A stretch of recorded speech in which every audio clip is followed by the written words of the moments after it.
हाँ तो जी, good morning, good afternoon and good evening. तो कैसे हैं आप सब?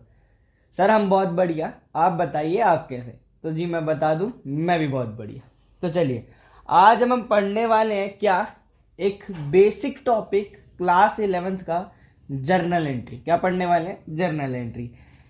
आप अकाउंट्स की दुनिया में जब पहला कदम, आप कॉमर्स की दुनिया में जब पहला कदम रखते हैं तो सबसे बेसिक और सबसे पहला टॉपिक आता है आपकी प्रैक्टिकल लाइफ का। क्या? Journal entry.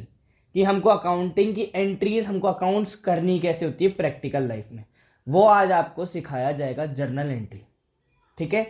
मैं आपको बता दूं एक और बात, मेरी बात ध्यान से सुनिएगा, कि अगर आपकी जर्नल स्ट्रांग है, अगर आपका ये बेस स्ट्रांग है, तो आपको आने वाले अपने अगले टॉपिक्स, चाहे 11th के हो या 12th के हो, उनमें कहीं कोई इतनी प्रॉब्लम नहीं आएगी। वो आपको बाकी स्टूडेंट्स के मुकाबले, जिनका बेस इतना अच्छा नहीं है, जिनकी जर्नल इतनी अच्छी नहीं है, उनके मुकाबले आपको बहुत बहुत ईजी लगने लगेंगे। ठीक है। तो ध्यान रखना, ये टॉपिक आपकी लाइफ का सबसे इंपॉर्टेंट टॉपिक में से एक होने वाला है। ठीक है। तो ये ध्यान से सुनना और ये ध्यान से समझना इस टॉपिक को। ठीक है। वो कहते हैं ना, किसी भी मकान की नींव अच्छी होती है तो आगे उसको कोई दिक्कत नहीं आती है आगे आने वाली उसकी लाइफ में। तो वैसे ही आपको अपनी नींव, अपना बेस, ये चीज क्लियर करके चलनी है, जब जाके आपको अकाउंट्स अपनी क्लियर हो पाएगी, आपकी अकाउंट्स स्ट्रांग रहेगी। ठीक है। तो चलिए, मैं आपको जर्नल समझाने वाला हूं। पहले थोड़ी सी इस बारे में समझ लेते हैं कि जर्नल है क्या। देखो जी, जर्नल को कहा जाता है बुक्स ऑफ ओरिजिनल एंट्री। क्या कहा जाता है? Books of original entry. अच्छा, मैं एक बात बताऊं कि मैं इसको डीके गोयल से प्रेफर कर रहा हूं, डीके गोयल से मैं आपको पढ़ाना चाहूंगा। ठीक है ना, डीके गोयल बुक से ही अपन इसको पढ़ना चाहेंगे, मैं वही आपके लिए यूज करूंगा। ठीक है ना, क्योंकि मैं उसको प्रेफर करता हूँ। ठीक है। एनसीईआरटी भी आप चाहे तो एनसीईआरटी भी सामने रख सकते हैं और चाहे तो डीके गोयल भी, मगर ध्यान रखना, मैं जो भी पेज नंबर बोलूंगा या कुछ भी बोलूंगा तो मैं डीके गोयल के हिसाब से बोलूंगा। ठीक है ना। तो डीके गोयल के हिसाब से चैप्टर नंबर 9 है जर्नल। इसको बोला जाता है क्या? Books of original entry. कल को एमसीक्यू में कुछ आ जाए तो इसको ध्यान रखना, क्या बोला जाता है? बुक्स ऑफ ओरिजिनल एंट्री कहा जाता है। अच्छा जी, देखो जर्नल है क्या। भाई जर्नल ये है, जैसा कि मैंने आपको बोला, क्या है ये? बेस। अकाउंट्स की दुनिया में, कॉमर्स की दुनिया में आप जब पहला कदम रखते हैं तो सबसे पहला पार्ट आता है आपका जर्नल। यानी सिंपल सी बात है, अगर कोई भी ट्रांजेक्शन हुआ है, कोई भी इवेंट हुआ है, मेरे बात ध्यान से सुनना, क्या बोल रहा हूं मैं, कोई भी ट्रांजेक्शन हुआ हो या कोई भी इवेंट हुआ हो, ठीक है ना, उनका सबसे पहली रिकॉर्डिंग, उसकी सबसे पहली रिकॉर्डिंग किस में होती है? जर्नल में होती है। काय में होती है? जर्नल में की जाती है। तो सबसे पहला रिकॉर्डिंग, सबसे ट्रांजैक्शन की सबसे पहला ट्रांजैक्शन रिकॉर्ड किया जाता है तो काय में किया जाता है? जर्नल में किया जाता है। इसीलिए इसको क्या बोलते हैं? Books of original entry. आई बात समझ में? ठीक है। तो जर्नल सबसे पहली बुक, सबसे पहली बार एंट्री किस में की जाती है? आपकी अकाउंट्स में, जर्नल में की जाती है। ठीक है। फिर इसके बाद आगे बढ़ते हैं तो अपन लेजर पोस्टिंग करते हैं। ठीक है ना। फिर उसके बाद अपन इससे ट्रायल बैलेंस बनाते हैं, फिर अपन इससे फाइनेंशियल स्टेटमेंट्स बनाते हैं, फिर आगे उसको एनालाइज और इंटरप्रिटेट करते हैं। वो आगे आने वाले, आप जैसे जैसे धीरे आगे बढ़ते जाएंगे अपन सीखते जाएंगे। फिलहाल के लिए बात करते हैं केवल और केवल किसकी? जर्नल एंट्रीज की। तो देखिए, जर्नल एंट्रीज के बारे में मैंने आपको बताया क्या, सबसे पहला ट्रांजैक्शन रिकॉर्ड किया जाएगा तो वो कहाँ किया जाएगा? जर्नल एंट्री, यानी journal books of original entry में किया जाएगा। काय में? जर्नल में। ठीक है। अच्छा जी, तो अपन, मैं ज्यादा थ्योरी पे बात नहीं करूंगा, सीधे सीधे जो क्वेश्चन उठ के आते हैं एग्जाम में, जो आपके लिए एकदम जरूरी है, अपन उस पर चलते हैं। ठीक है। अपन ये सब नहीं देखेंगे कि इसके फीचर्स क्या है, इसके लिमिटेशंस क्या है, ये आप खुद चाहो तो रीड कर सकते हो। ठीक है ना, मैं उस पर आपका टाइम खराब नहीं करूंगा।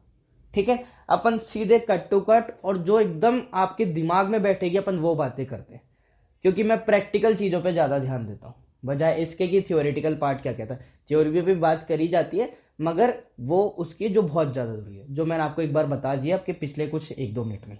ठीक है। फिर अपन स्टार्ट करते हैं कि कैसे जर्नल एंट्री करी जाती है। देखिए, तो सबसे पहले मैं आपको बताऊं कि अकाउंट सीखने से पहले आप एक बात मेरी ध्यान से सुनिएगा। अकाउंट्स में हर एक टॉपिक का एक प्रिस्क्राइब्ड फॉर्मेट होता है। क्या होता है? प्रिस्क्राइब्ड फॉर्मेट होता है कि पहले ये बनेगा तब जाके आगे कुछ होगा। ठीक है ना, फॉर्मेट बनाया जाएगा। बिना फॉर्मेट के कोई भी अकाउंटिंग एंट्री हो या अकाउंट हो, कुछ भी नहीं होता है।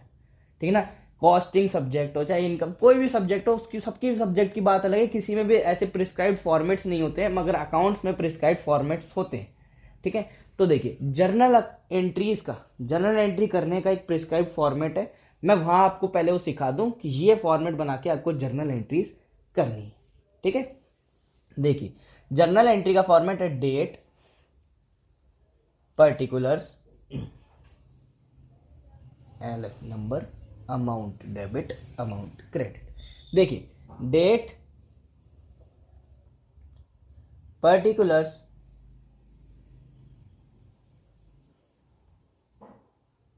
एलएफ नंबर, अमाउंट डेबिट, इसको आप पूरा लिखिएगा। मेरे पास यहाँ पे थोड़ी सी स्पेस कम ली है मैंने, इस वजह से मैं इसको पूरा लिख रहा हूँ। ठीक है, अमाउंट क्रेडिट। ठीक है, अब समझना मेरी बात। देखिए कैसे करना है। डेट में आएगी क्या, जिस तारीख को ट्रांजैक्शन हुआ या इवेंट हुआ, अकर हुआ, उस दिन की यानी उस तारीख को यहां पर लिख देना है। ठीक है, पर्टिकुलर्स, पर्टिकुलर्स का मतलब है, पर्टिकुलर्स यानी कि जो जो ट्रांजैक्शन हुआ उसकी जर्नल एंट्री हमको करनी कैसे है, वो यहां पर आएगी। लेजर फोलियो नंबर, एक लेजर, जर्नल के बाद एक बुक बनती है लेजर, उस जर्नल एंट्री को उस बुक में कौन से पेज नंबर पे पोस्ट किया गया है वो पेज नंबर यहां आता है। ठीक है, ledger folio number. Amount debit और अमाउंट क्रेडिट अपन धीरे धीरे अब सीखेंगे, जिसको टॉपिक बोला जाएगा रूल्स ऑफ जर्नल एंट्री। क्या बोला जाएगा, रूल्स ऑफ जर्नल एंट्री। इससे अपन इस चीज को सीख लेंगे। ठीक है, तो फिलहाल मैंने आपको एक तरह से ओवरव्यू दे दिया इस चैप्टर में अपने को, ये फॉर्मेट के कैसे भरना है, मतलब कैसे इसमें एंट्रीज करनी है और एंट्रीज कैसे करनी है वो अब मैं आपको धीरे धीरे समझाऊंगा। कुल मिला के मैंने सिर्फ आपको क्या दिया, एक ओवरव्यू दिया है, एक हेलीकॉप्टर, आपको एक हेलीकॉप्टर यात्रा करा दी है। ठीक है ना, इस पूरे चैप्टर में अपने को इस फॉर्मेट में सारा काम करके चलना है। ठीक है, चलिए जी, अब मैं एक बार इसको मिटा रहा हूं, सिर्फ ऊपर ऊपर की चीज रहने देता हूं आपके लिए। ठीक है ना,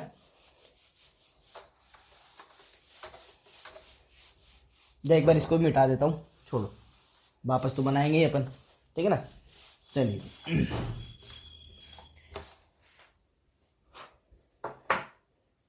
देखिए, फॉर्मेट ऑफ जर्नल अपन ने सीख लिया। ठीक है ना, बता दिया आपको। ठीक है, ऐसे ये फॉर्मेट बनेगा आपका जर्नल एंट्री जब अपन करेंगे। ये ध्यान रखना, इसके अगर इसके बिना आपने जर्नल एंट्री कर दी तो समझो नंबर कट गए। तो कोई मतलब नहीं है, अगर आप ये फॉर्मेट में जर्नल एंट्री नहीं कर रहे तो ये मतलब कोई कोई फायदा नहीं है आपका। ठीक है ना, तो फॉर्मेट बनाना तभी जर्नल एंट्री करना। ठीक है, चलिए जी, तो मैंने आपको बोला क्या, रूल्स ऑफ जर्नल आपको सीखने की जरूरत है। Rules of journal entries. ठीक है ना, जर्नल एंट्री के 3 रूल है। कितने वो रूल बोले मैंने, 3 रूल्स है। कितने, 3 रूल है। और वो 3 रूल क्या क्या है, रियल, पर्सनल और नॉमिनल। कितने बोले, रियल, पर्सनल और नॉमिनल। ठीक है ना, ये 3 रूल है जर्नल एंट्री करने के। कितने बोले, रियल, पर्सनल और नॉमिनल। ये सारे रूल्स, तीनों रूल्स आपको सीखने होंगे, तब जाके आप क्या कर पाएंगे, अपनी जर्नल एंट्रीज कर पाएंगे। ठीक है, देखिए मैंने आपको वहां पे जर्नल एंट्री के फॉर्मेट में 2 चीज बोली थी। क्या, एक तो लिखा था अपन ने अमाउंट डेबिट और एक अमाउंट क्रेडिट। उन चीजों से रूल करेंगे। अब सर ये डेबिट क्रेडिट का चक्कर क्या है, अरे रुको, हम बताएं, अभी बताएंगे, रुको रुको भाई। देखो भाई, रियल अकाउंट किसकी बात करता है, पर्सनल किसकी बात करता है, नॉमिनल किसकी बात करता है, पहले ये चीज समझ लेते हैं।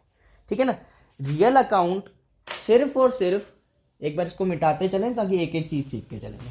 पहले सिर्फ और सिर्फ रियल अकाउंट की बात करेंगे। ठीक है ना, रियल अकाउंट कहता है, रियल अकाउंट जो रूल है वो ये कहता है कि हम सिर्फ और सिर्फ, कि भाई लोगों हम सिर्फ और सिर्फ किसकी बात करके चलेंगे, असेट और प्रॉपर्टीज की। किसकी, कोई भी असेट होगी या फिर क्या होगी, कोई प्रॉपर्टी होगी ना, तो ही हम उसकी बात करेंगे। अगर तुम असेट या प्रॉपर्टी में आते हो तो हमारा रूल अप्लाई कर लेना। क्या? अगर तुम असेट और प्रॉपर्टी में आते हो तो हमारा रूल अप्लाई कर लेना। यानी कि अगर कोई ट्रांजैक्शन हुआ है तो उसमें देखो कि अगर उसमें असेट और प्रॉपर्टी आती है तो आप ये रूल अप्लाई करो। अब इसका रूल क्या कहता है? इसका रूल ये कहता है, हाँ कहता है भाई, कहता है, सुनो। इसका रूल ये कहता है कि डेबिट कर दो उस चीज को जो हमारे पास आ रही है। यानी कि जो ही चीज हमारे पास आ रही है ना, तो उसको क्या कर दो? डेबिट कर दो। डेबिट व्हाट कम्स इन। कोई चीज हमारे पास चल कर आ रही है ना, तो उसको क्या कर दो? डेबिट कर दो हमारी जर्नल एंट्री में। क्या कर दो? डेबिट कर लिख दो। यानी कि डेबिट की कॉलम में उसका अमाउंट लिख दो, जितने भी रुपए की चीज हमारे पास आ रही है। मगर ध्यान रखना, किसको? एसेट या प्रॉपर्टी को, है ना। इंसानों को मत कर देना। अभी रियल अकाउंट में सिर्फ असेट और प्रॉपर्टी की, यानी कोई भी असेट हमारे पास चल के आ रही है, वेदर वो कैश हो, मशीन हो, कोई भी हमारा क्या हो, स्टॉक हो, गुड्स हो जिसको बोलते हैं। मगर ध्यान रखना धीरे धीरे चीजें, क्या कोई भी मशीन, बिल्डिंग, लैंड, ठीक है ना, कोई भी असेट या प्रॉपर्टी है, इन्वेस्टमेंट हो, कुछ भी हो, अगर वो चीज हमारे पास आ रही है तो उसको क्या कर दो? डेबिट कर दो। कैश आ रहा है, कैश को डेबिट कर दो। बैंक बैलेंस में, बैंक में पैसा जमा हो रहा है, बैंक को डेबिट कर दो, ठीक है ना, बैंक बैलेंस आ रहा है। मशीन खरीद कर लाए, मशीन आ रही है, मशीन को डेबिट कर दो। क्या आई बात समझ में? ठीक है। फिर उसके बाद क्रेडिट व्हाट गोज आउट। आई बात समझ में? Debit what comes in and credit what goes out, ठीक है ना। अगर कोई चीज आ रही है तो डेबिट कर दो, और कोई चीज हमको छोड़ कर जा रही है ना भाई, हमसे दूर जा रही है, तो उसको क्या में डाल दो? क्रेडिट कर दो। उसको क्या कर दो? क्रेडिट कर दो। तो रियल अकाउंट का रूल क्या कहा? Debit what comes in, credit what goes out. Debit what comes in, credit what goes out. आई बात समझ में? कोई चीज आ रही है तो डेबिट कर दो, कोई चीज जा रही है हमसे तो उसको क्या कर दो? क्रेडिट कर दो। ठीक है ना? आई बात समझ में? चलिए जी, आई होप आपको रियल अकाउंट का थोड़ा सा कहीं ना कहीं रूल समझ आया होगा, ठीक है ना। अगर थोड़ा सा कम भी आया है ना, तो भरोसा रखिए, जब मैं आपको जर्नल एंट्री का फॉर्मेट बना के उसका प्रैक्टिकल कुछ एक दो एंट्रीज करवाऊंगा तो आपको पूरा अच्छे से समझ आ जाएगा। बस ध्यान रखना, पूरा अच्छे से देखना इसको, ठीक है। चलिए जी, तो क्या कोई भी एसेट हमारे पास आ रही है तो उसको क्या करेंगे? हम डेबिट करेंगे। कोई एसेट हमारे पास से जा रही है तो उसको क्या कर देंगे? क्रेडिट कर देंगे, ठीक है ना। उसका अमाउंट क्रेडिट में डाल देंगे, ठीक है। चलिए जी, अब एक बार इसको हटा दूं। चलिए,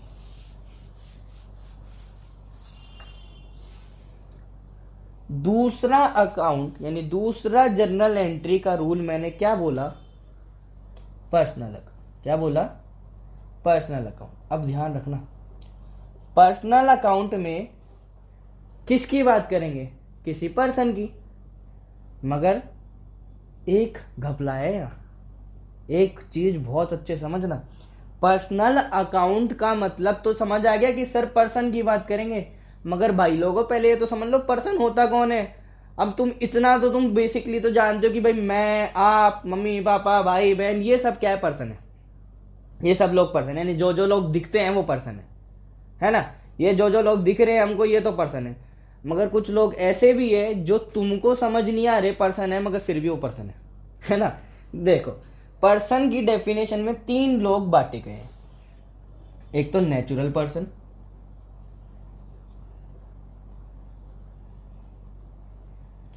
एक आर्टिफिशियल पर्सन,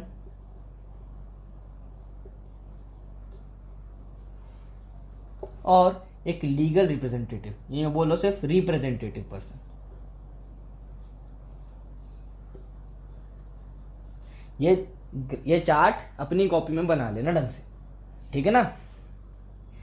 आई बात समझ में? एक तो नेचुरल पर्सन, एक आर्टिफिशियल पर्सन, और दूसरा रिप्रेजेंटेटिव पर्सन, ठीक है ना।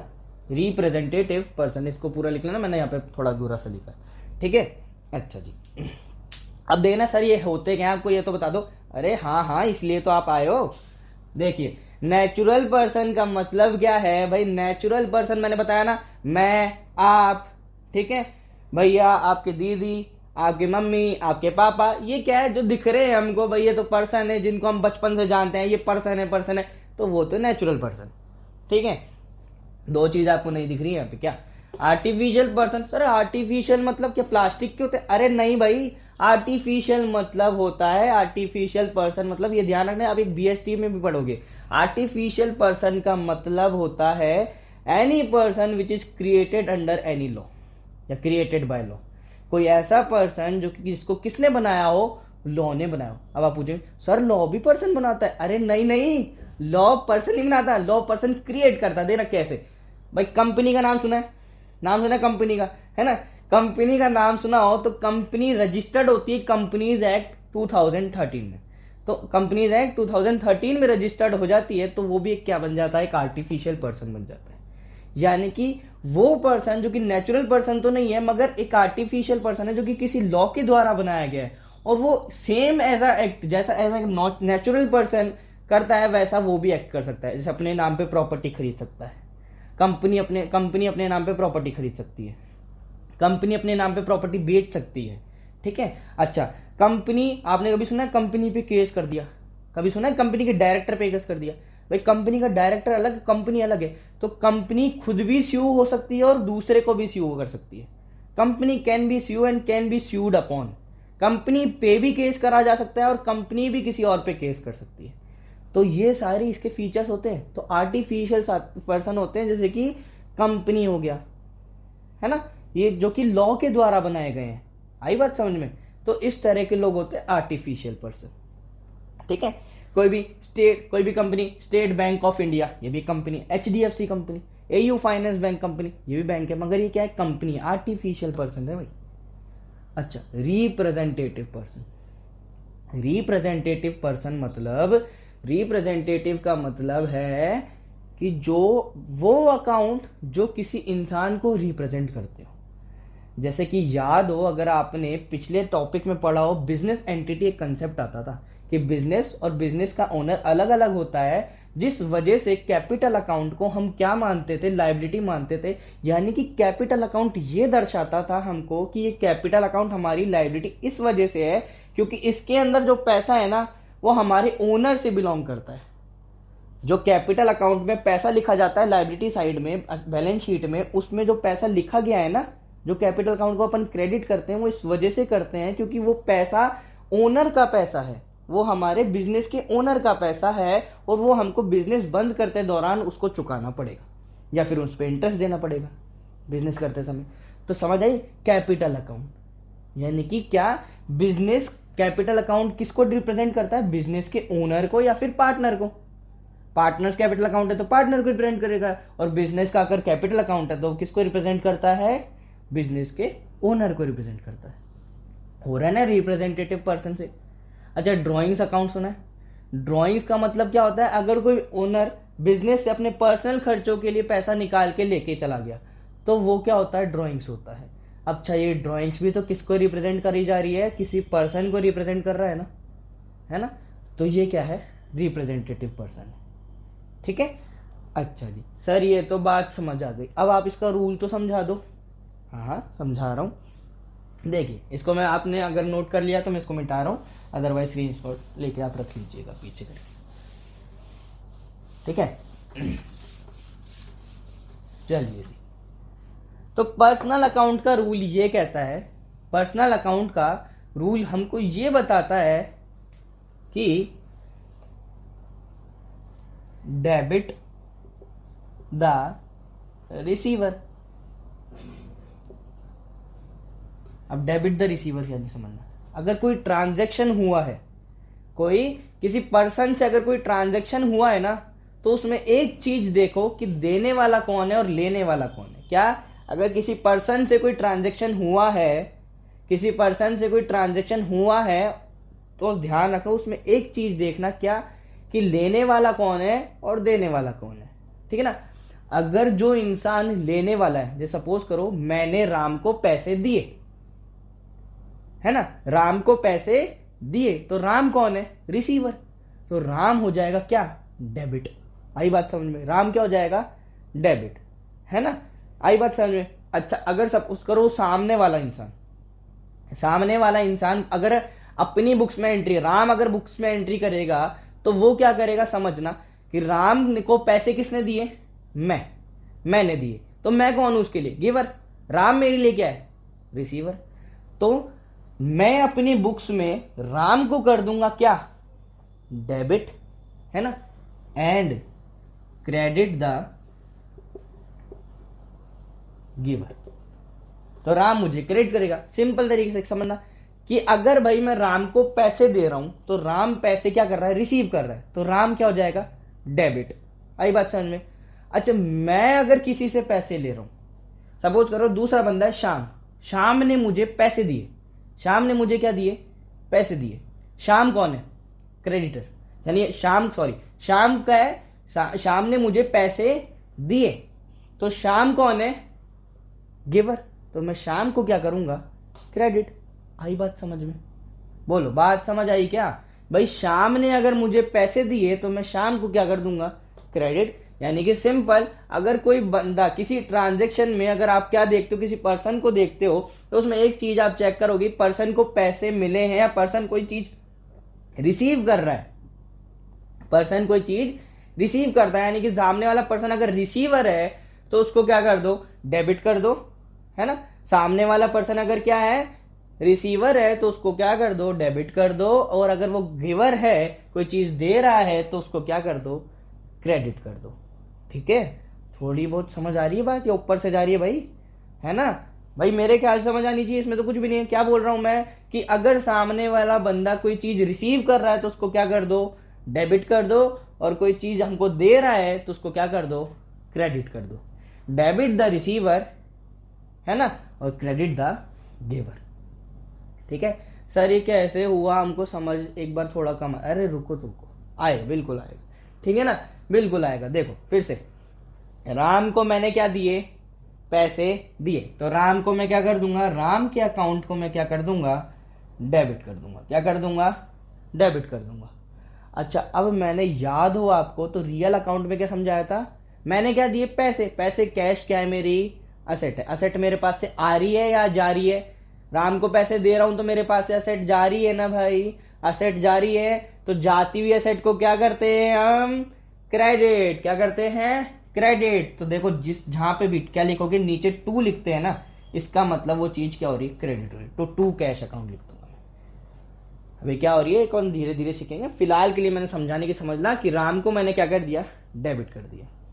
अगर वहीं पे मैं शाम से पैसे ले रहा हूं, शाम से क्या ले रहा हूं, पैसे ले रहा हूं, मेरे पास क्या आ रहा है, कैश आ रहा है, मेरे पास क्या आ रही है, कैश। असेट चलता हुआ आ रहा है, असेट आ रही है, तो उसको क्या कर दूंगा मैं, डेबिट। यानी कैश अकाउंट को तो मैं क्या कर दूंगा, डेबिट। और वो सामने वाला क्या है, गिवर है। शाम क्या है, गिवर है। शाम को मैं क्या करूंगा भाई, ए शाम, क्या करूंगा उसको, शाम को क्या करूंगा मैं, क्रेडिट कर दूंगा। तो टू शाम, है ना। ये टू में लिखोगे, जिस चीज को टू में लिखी जाती है वो क्या होती है, क्रेडिट होती है। ठीक है, थोड़ी थोड़ी बात आपके दिमाग में घुसी होगी, है ना। समझ आई कि नहीं आई, शाम आई ना बात, चलिए जी। ठीक है, तू समझा कि नहीं समझा, शाम समझा ना, चलो जी, चलो हो गया शाम, राधे श्याम। चलो अब आगे सीखते हैं कौन सा, तीसरा रूल है, कौन सा बताया था, नॉमिनल रूल, नॉमिनल अकाउंट का रूल। भाई हाँ भाई राम श्याम, आ गई ना ये बात तो समझ में, मेरे ख्याल से तो आ गई होगी। ठीक है, अभी धीरे धीरे जब प्रैक्टिकल क्वेश्चन करेंगे और अच्छे से आ जाएगी।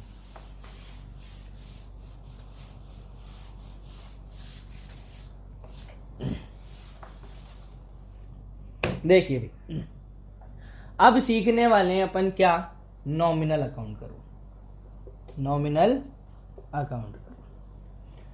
नॉमिनल अकाउंट का रूल ये कहता है कि debit all expenses and losses. कोई भी अगर खर्चा हो रहा है, देखना, debit all expenses and losses and credit all income and gains. बात समझ आई, credit all income and gains. यानी कि कोई भी खर्चा हुआ या नुकसान हुआ तो उसको क्या कर दो, डेबिट कर दो। कोई भी खर्चा या नुकसान हो रहा है ना हमको, तो उसको उस नाम से क्या कर दो, डेबिट कर दो। जैसे सपोज करना मैंने किसी को सैलरी पे करी, तो सैलरी मेरे के लिए क्या है, खर्चा है। सैलरी मेरे लिए क्या है, खर्चा है सर। तो सैलरी खर्चा है, तो सैलरी को मैं क्या कर दूंगा, डेबिट कर दूंगा, है ना। अच्छा, कोई भी अगर इनकम होती है या गेन होता है तो उसको मैं क्या कर दूंगा, क्रेडिट कर दूंगा। क्या कर दूंगा, क्रेडिट कर दूंगा। सपोज करो अगर मुझे रेंट रिसीव हुआ, क्या हुआ, रेंट रिसीव हुआ, मेरे को रेंट के पैसे रिसीव हुए, तो पहले तो बात समझना क्या आया मेरे पास, कैश चलता हुआ आया। कैश चलता हुआ आया यानी असेट चलती हुई आई। असेट चलती हुई आती है तो उसको क्या करते हैं, डेबिट। तो कैश अकाउंट तो मैं कर दूंगा डेबिट। और मेरे पास क्या आई, रेंट आया, रेंट नाम से एक इनकम आई, तो इनकम को मैं क्या कर दूंगा, क्रेडिट। तो cash account debit to rent. आई बात समझ में, बोलो ठीक है। अच्छा एक और चीज, सपोज करो मैंने शाम को हाँ शाम को रेंट पे किया, चलो शाम को क्या किया, रेंट पे किया, है ना। शाम को क्या किया, रेंट पे किया। ले भाई ले शाम, रेंट ले जा। शाम आया रेंट ले गया, शाम आके रेंट ले गया। शाम क्या करके गया, रेंट रिसीव करके गया। शाम क्या होगा, रिसीवर है, क्या होगा, डेबिट। क्या होगा, डेबिट। तो शाम अकाउंट डेबिट।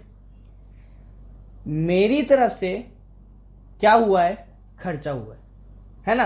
आपके हिसाब से तो शाम डेबिट हो गया, क्या हुआ है मेरी तरफ से, खर्चा हुआ है। खर्चे यानी खर्चा हुआ तो मेरे पास से क्या गया, कैश गया, मेरे पास से असेट चली गई। तो शाम अकाउंट तो मैंने क्या कर दिया, डेबिट टू कैश। अच्छा मैंने अगर ऐसे बोला होता, शाम को मैंने क्या पे किया, रेंट पे किया। शाम को मैंने रेंट पे कर दिया, शाम को मैंने क्या कर दिया, रेंट पे कर दिया। तो रेंट मेरे लिए क्या है, खर्चा है। रेंट क्या है, खर्चा है। तो अब रेंट का नाम आ गया ना, तो रेंट शाम को हटा दो और रेंट को क्या कर दो, डेबिट कर दो। रेंट अकाउंट डेबिट टू, मेरे पास से क्या गया, कैश गया, तो उसको कर दिया मैंने क्रेडिट। आई बात समझ में, मेरे ख्याल से बात समझ आई होगी। अच्छा नहीं आई, आई आई आई सर, आ गई बात समझ आ गई, बहुत अच्छे से आ गई। तो चलिए अब अपन करने चलते हैं इसकी सर जर्नल एंट्री करते कैसे, एक बार वो बता दो तो और हमको बात एकदम अच्छे समझ आ जाएगी। ठीक है चलो फिर बता देते हैं क्या करें, है ना। चलिए इसको मैं एक बार हटा दूं।